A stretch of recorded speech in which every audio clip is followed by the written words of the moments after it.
Welcome to Talmudic Treasures. Today we're in Chagigah, page 7, which discusses the idea that a person is supposed to go to the temple, to the Beit HaMikdash, and when they do so, you're supposed to bring various offerings.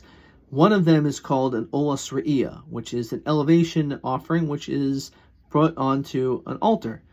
Now, there's a dispute. At the end, we end up discussing that if a person goes the very first time on the beginning of the holiday, they certainly should bring this offering. However, afterwards, if they decide to come again a second time, a third time in the middle of the holiday, not only are they not obligated to have to bring another sacrifice, it's actually questionable, and it's a dispute, whether or not they actually are allowed to bring another offering, which is very hard to understand, because we know that there are many times in which these elevation offerings, called an olah, are brought continuously, in which is called a ketzel mizbeach, almost like a dessert, so to speak, that this way the altar never is empty without offerings being brought. So it's questionable, why is it such a big deal, according to one opinion, that a person is not even allowed to bring extra offerings? And perhaps we can understand this when we look at the first point, in which says that there is absolutely no obligation to have to continue to bring over and over and over. You don't have to bring over and over, according to all opinions.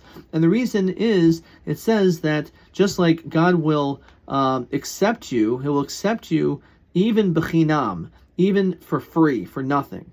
And because of that, a person, therefore, is not obligated to have to continue to bring these offerings. I think this is a very important message, because when we think about a person who goes to a synagogue, it would be a tremendous deterrent for a person to think that every single time that they will go and pray, every time they want to connect spiritually and to have a connection, that they actually have to open up their wallets and they have to spend a lot of money to be able to do so. It almost could give a little bit of a sour taste in one's mouth that the religion is really not so spiritual, but more of a way of collecting money.